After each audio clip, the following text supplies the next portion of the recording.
Hello friends, welcome to the MOOC course on Political Economy 2. We are now going to discuss Lenin's contribution to the concept of imperialism. Imperialism, we know, is basically connotative of a relationship of domination and subjugation. Domination that is exercised by a more powerful country over another which is less powerful and therefore less advanced. This, in earlier times, took the form of colonialism, and we have seen that scholars have offered different kinds of explanation behind this phenomenon.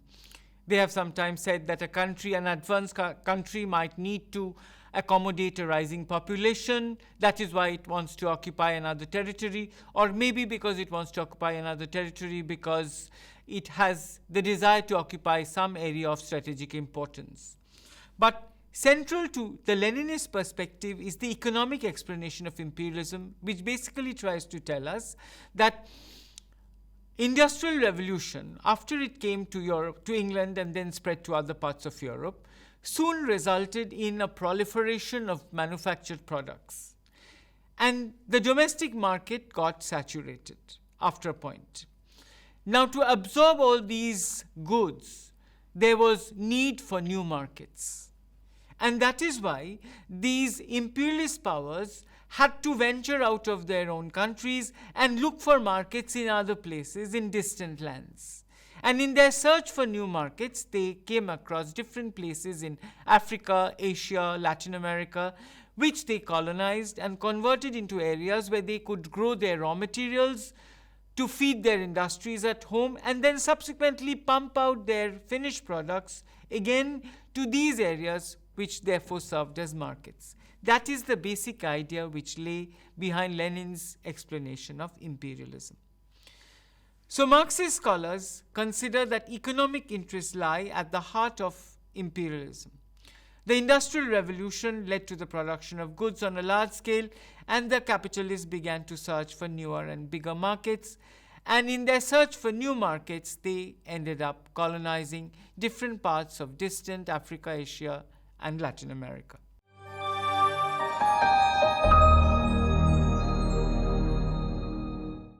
So what is the essence of the Leninist perspective? Lenin clarified that imperialism emerged as the development and direct continuation of the fundamental characteristics of capitalism.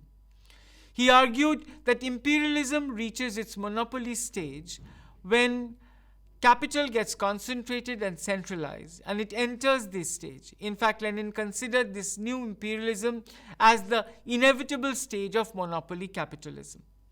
And offering the first Marxist analysis of imperialism, he distinguishes modern imperialism from the old by pointing out that the special feature of modern imperialism is the export of capital rather than only the export of goods, and a desire for new investments rather than new markets for the goods.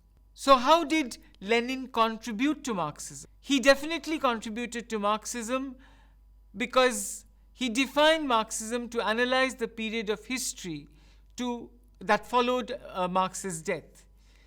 Leninism is basically Marxism of the era of imperialism and the proletarian revolution. Marx had died before capitalism turned into imperialism. Imperialism is monopoly capitalism, capitalism which has erupted past the boundaries of one country and which now seeks surplus value all over the globe. It is monopoly capitalism which, based on the combining of industrial capital with the banks, has produced finance capital, which already has arisen out of the concentration of production in its own country. It rapaciously seeks the seizure of raw materials, markets, new areas to invest capital, and new spheres of influence all over the world. Imperialism, therefore, necessitates and ends in penetration of the underdeveloped countries. Lenin attempted to demonstrate that capitalism was to stabilize itself temporarily through the imperialist penetration of the underdeveloped countries. This, Lenin argued, allows for the expropriation of cheap labor and resources from these countries, and hence for the realization of super abnormal profits. These profits, in turn, are used to raise the wages of key elements of the industrial working class and therefore to dampen their revolutionary fervor. This also goes to confirm the essential correctness of the Marxist vision. As Lenin insisted, economic imperialism meant that capitalism was becoming a worldwide phenomenon.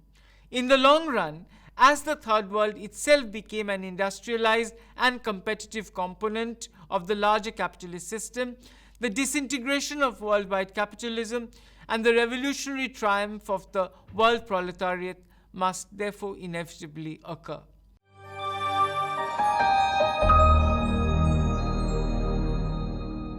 And that is why Lenin explained that the world wars are basically imperialist wars.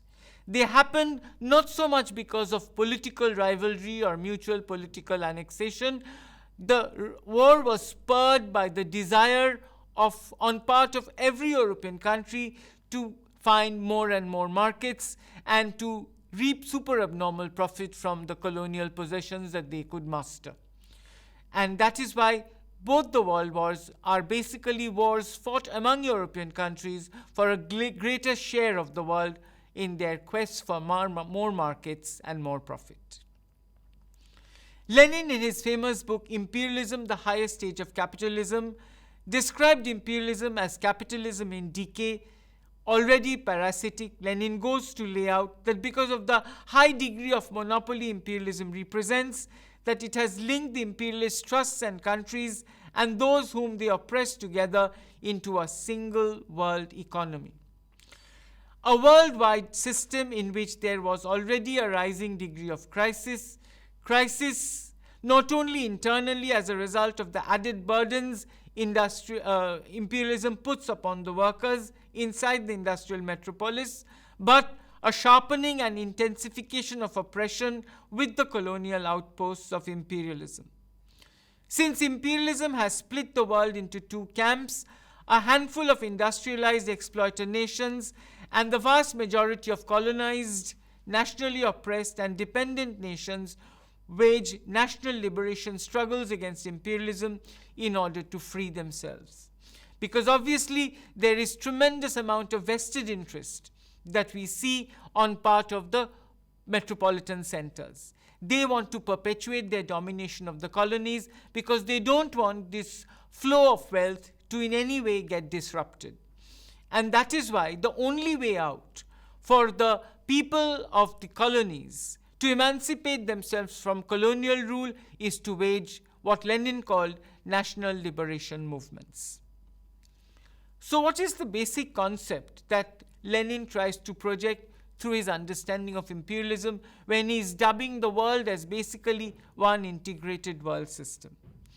He says that if we look at the world today, the rich countries are rich and the poor countries are poor, not because there is something innately lacking about the underdeveloped or the backward or the undeveloped countries of the world, but because they have been historically victims of exploitation at the hands of the metropolitan centers.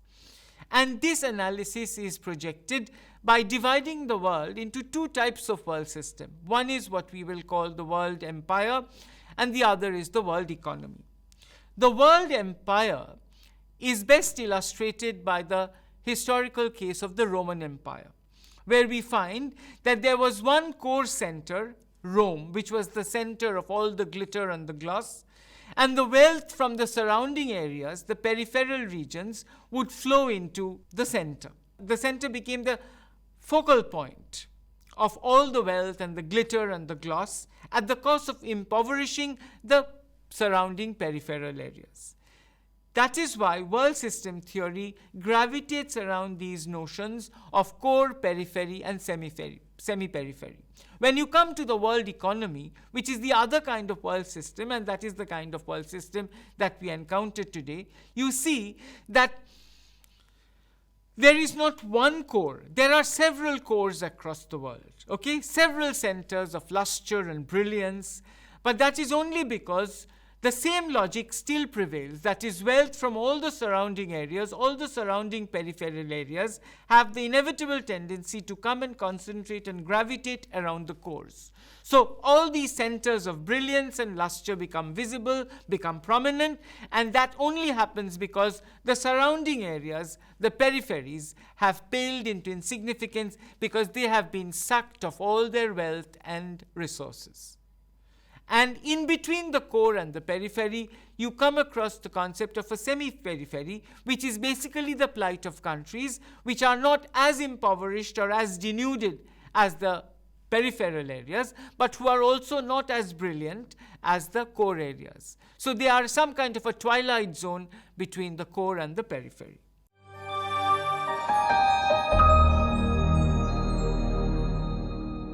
The question is, at this stage, and an interesting question at that, how did the rich countries manage to become rich? In order to address this question, Lenin draws attention to two major instruments which actually captures the story of his analysis of imperialism.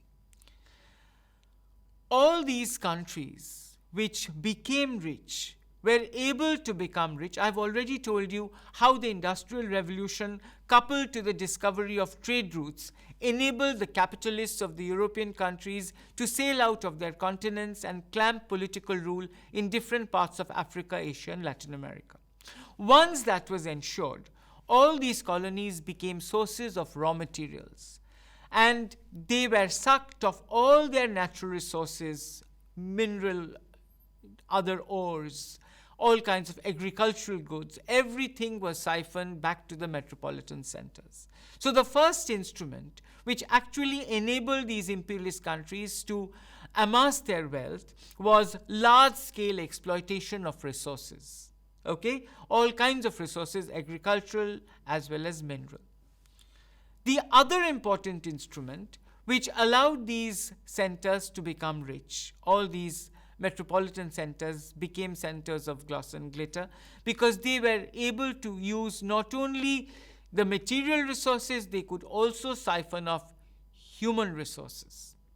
Okay? In short, it was labor which was extracted out of these colonies, and all this labor was used to establish all the urban centers, all the coffee plantations, all the gloss and the glitter that the advanced countries or the advanced world is associated with. So two basic instruments reinforced by each other, one extraction of resources, the other extraction of manual labor, and which was rampant in the form of slave trade.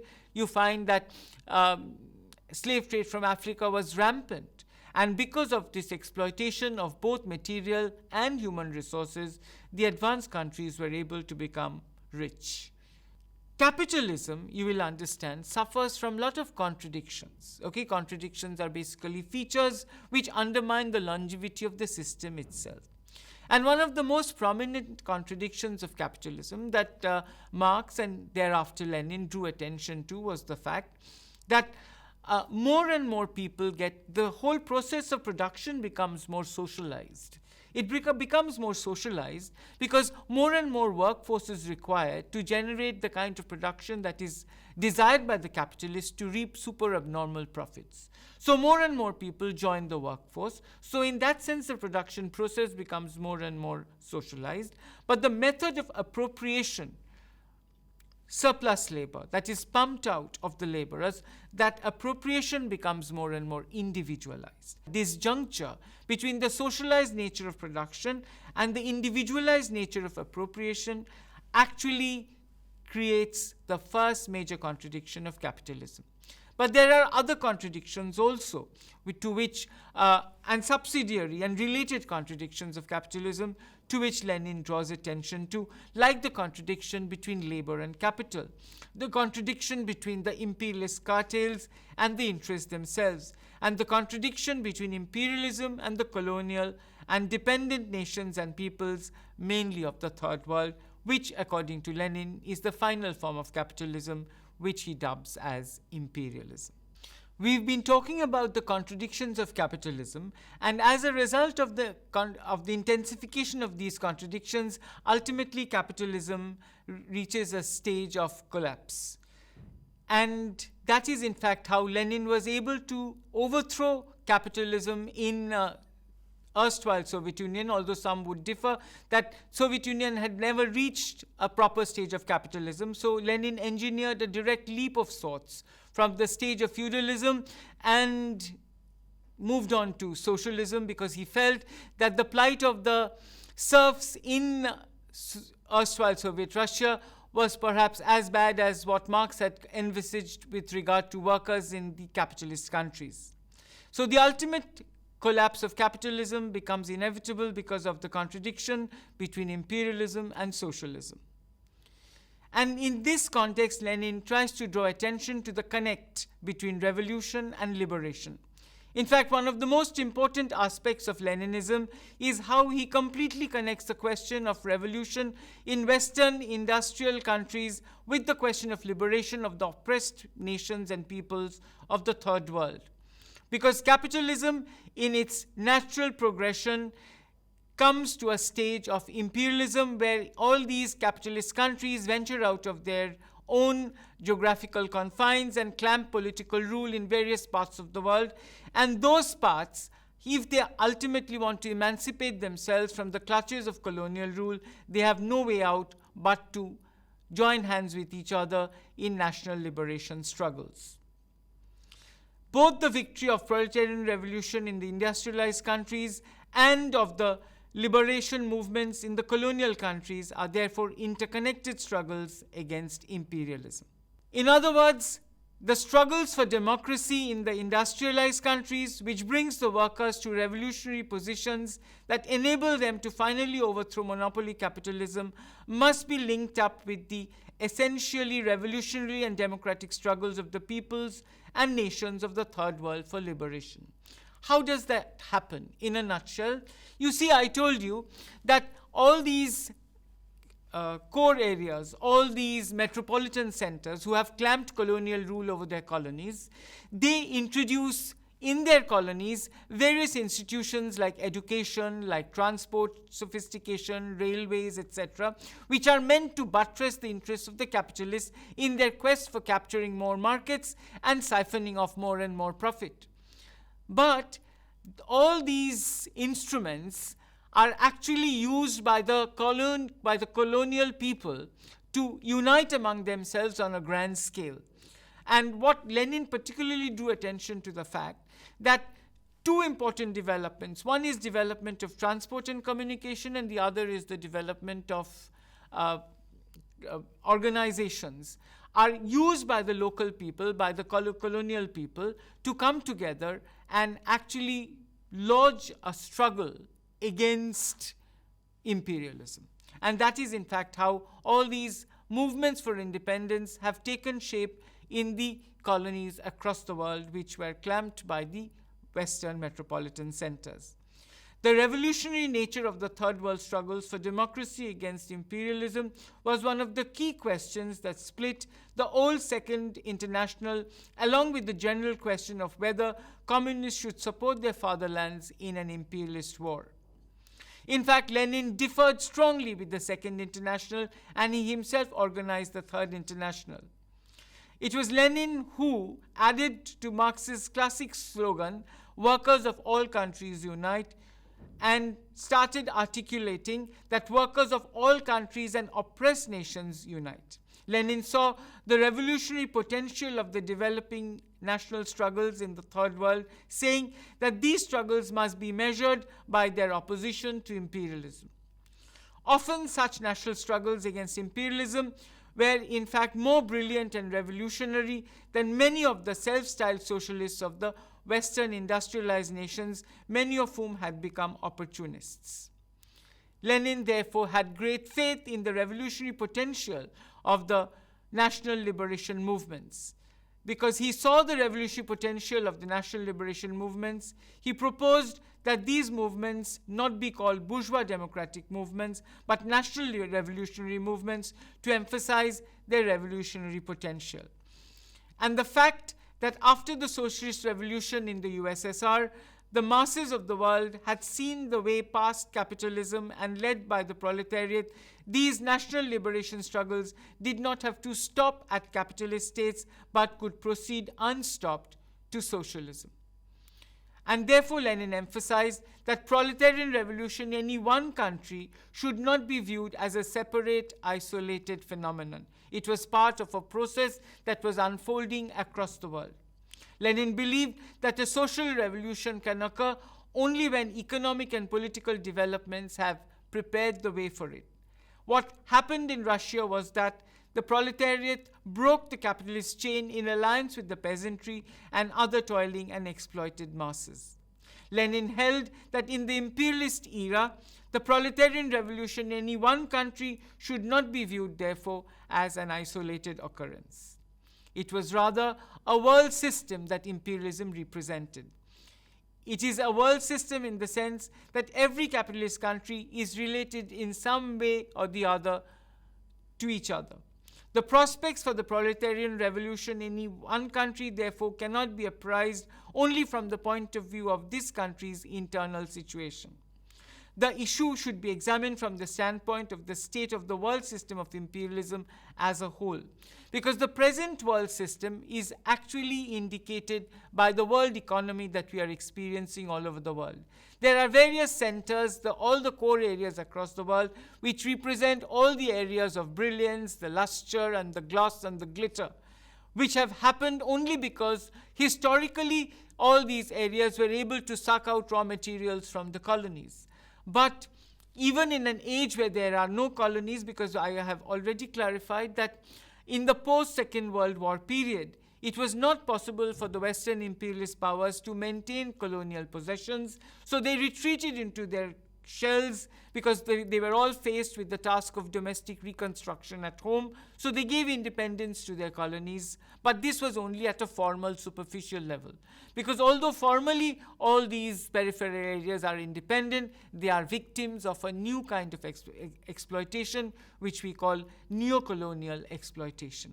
And that happens through various instrumentalities like multinational corporations, like the trap of Western aid, through various other techniques which promote consumerism by taking advantage of the mass media, by large-scale use of advertisements, by indulging in various kinds of fact-finding, as a result of which the entire position of the third world is reduced to a typical town rubble of the West.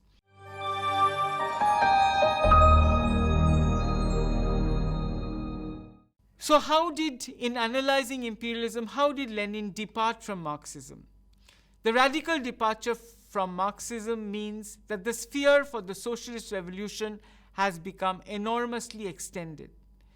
Now that the system of imperialism as a whole has matured for the transition to socialism, there are no countries which, owing to their backwardness or any other internal reason, cannot take the path of a socialist revolution. With the aid of one socialist state or states, other countries may also move towards socialism. Imperialism is thus the last stage of capitalism. Lenin clarified that in waging the battle against capitalism, the workforce must also include the peasantry. And therefore, on the basis of his studies of agrarian relations in Russia, Western Europe and the USA, Lenin established that the small farmers to some extent and very large farmers to a large extent are not independent farmers but essentially workers with a plot of land. So they need to be an essential component of the national liberation struggles, joining hands with the workforce of the industries. The capitalists use the small farm owners as a reserve of cheap wage labor. They become more and more proletarian, and they cannot and do not depend on the bourgeoisie for support, so they are a natural ally of the industrial workforce. So how does Lenin sum up imperialism? Imperialism is, as we have seen, is broadly a policy of extending the power or rule of a state beyond its boundaries. In its earliest usage, imperialism was an ideology that supported military expansion and imperial acquisition, usually by drawing on nationalist and racialist doctrines. The term is now more commonly used to describe the system of political domination or economic exploitation that the pursuit of such goals helped to establish.